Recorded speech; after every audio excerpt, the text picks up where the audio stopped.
অসংখ্য মানুষ কনফারেন্সে এসেছেন, দিনের পর দিন সপ্তাহের পর সপ্তাহ আলোচনা হয়েছে এবং বিভিন্ন জায়গায় জায়গায় বলতে আলোচনা হয়েছে একমত করবার জন্য।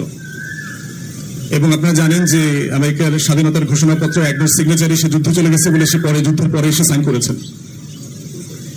ফার্ক গেরিলারা যারা ছিলেন সাউথ আমেরিকার, তারা 4 থেকে 6 বছর টানা কিউবাতে, নরওয়েতে, পার্টিকুলারলি ওই যে জাভেদের মতো আমার ডিপার্টমেন্টের বড় ভাই সালাউদ্দিন ভাই এবং যে ধরনের মেধাবী রাজনীতিবিদদেরকে আমরা খুব সম্মান করি বাংলাদেশে, যেরকম রাজনীতিবিদদেরকে আমরা খুব ফ্রন্টে দেখতে চাই, কিন্তু তাদের কাছ থেকে আমাদের প্রত্যাশার যে পারদ তৈরি হয়েছে সেটা বারবার কেন যেন হোঁচট খাচ্ছে।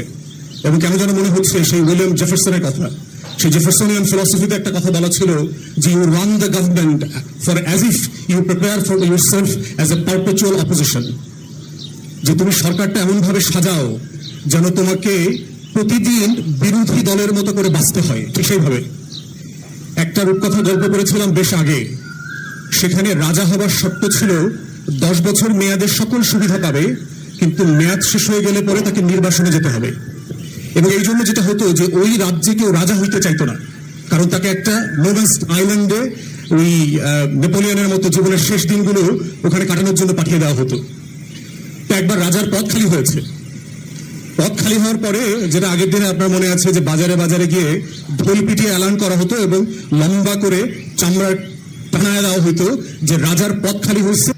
বাজারে মুচির কাজ করতে একটা ছেলে, তার মনে চাইলো, তার মাথায় কিছু নতুন আইডিয়া আসছে, তখন সে ডিসাইড করছে ওয়াই ডোন্ট আই, আমি কেন রাজা হব না। তিনি আসলে রিস্ক নিয়ে রাজা হয়ে গেলেন এবং রাজা হওয়ার পরে তিনি প্রথম যে প্রকল্পটা হাতে নিয়েছেন, 10 বছর পরে তাকে যেই আপনার আইল্যান্ডে নির্বাসনে পাঠানো হবে ওই আইল্যান্ডটাকে রাজপ্রাসাদ বানানোর জন্য, কারণ সে জানে 10 বছর পর আমাকে ওখানে গিয়ে থাকতে হবে। And he had done so meticulously for the next 10 years, তার প্রতি বছরের বাজেটের সিংহভাগ খরচ করতো তার ওই বনবাসে থাকবার জন্য। তাহলে প্রশ্ন হচ্ছে, আমরা যারা গত 16 বছর এই ফ্যাসিবাদ বিরোধী আন্দোলন করেছি, বিরোধী শিবিরে থাকা অবস্থায় প্রত্যেক দিন যেই বাংলাদেশটাকে আমরা শয়নে স্বপ্নে বাড়াবার জন্য আকাঙ্ক্ষা করেছি, আজকে সেই দিনটা আমার হাতে আসবার পরে কেন আমি আর সেই স্বপ্নের কথাটা ভুলে গেলাম? আজকে তো আমাকে বিহেভ করবার দরকার ছিল সেই জেফারসনিয়ান ফিলসফির মতো করে, যে আমি সেই বাংলাদেশটাকে এমন ভাবে করবো যেন আমি বিরোধী দলে আসলে সবচেয়ে শান্তিতে থাকতে পারি।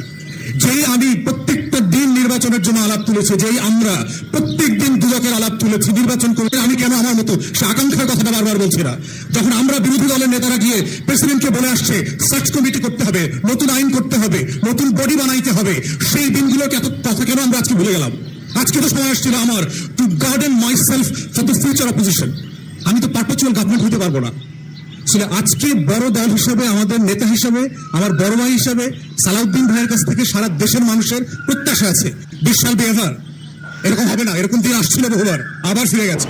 অতএব আজকে ছোট ভাই জাভেদ যেটা কারেক্টলি বলেছে যে whole purpose of the reform is to attain certain objectives. সেটা কি? আমার পলিসি অবজেক্টিভটা কি?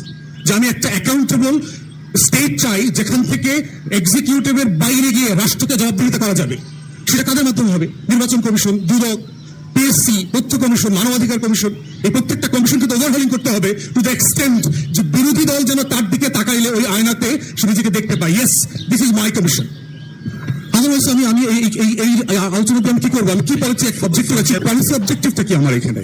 আমার পলিসি অবজেক্টিভ হচ্ছে আমি একটা চেক অ্যান্ড ব্যালেন্স তৈরি করতে চাই, কিন্তু আমি এমন একটা সেকেন্ড চেম্বার করতে চাচ্ছি যে সেকেন্ড চেম্বারটা হবে ফার্মের মুরগিটাকে গলা কাটার পরে মেশিন দিয়ে বের করে নিয়ে আসার পরে যে অবস্থাটা হয়, তুমি কিছু থাকবে না, তার কোনো পাওয়ার নাই, তার কোনো ক্ষমতা নাই, সে অ্যাকাউন্টেবল করতে পারবে না, সে জবাবদিহিতা তৈরি করতে পারছে না, সে আমার সবাইকে রিপ্রেজেন্টেশনে আনতে পারছে না, সবচেয়ে পাওয়ারফুল, সবচেয়ে উইক অফ দ্য সোসাইটির সাথে নেগোশিয়েট করতে পারবে না। এইরকম অবস্থা তৈরি করতে না পারলে তো আমরা আবার সে আগের জমানায় চলে যাবো। তবে এই হিস্টোরিক অপরচুনিটিতে আমাদের যে পলিসি অবজেক্টিভের জন্য আমরা 16 বছর লড়াই করেছি, আমরা দেখতে চাই দেশের সবচেয়ে বড় দল এবং সালাউদ্দিন ভাইয়ের মতো সবচেয়ে গুরুত্বপূর্ণ মেধাবী নেতারা এই জায়গাতে আমাদের সবাইকে নেতৃত্ব দেবেন, আমাদেরকে এগিয়ে নিয়ে যাবেন। যেই স্বপ্নের জন্য আমরা সবাই লড়াই করেছি, ওই 10 বছর পরের নির্বাচনের বাগানটাতে যেন আমরা সবাই বিরোধী দল আকারে আবার শান্তিতে থাকতে পারি, এই হিস্টোরিক জায়গাটা যেন আমরা এবার মিস না করি। For God's sake, thank you.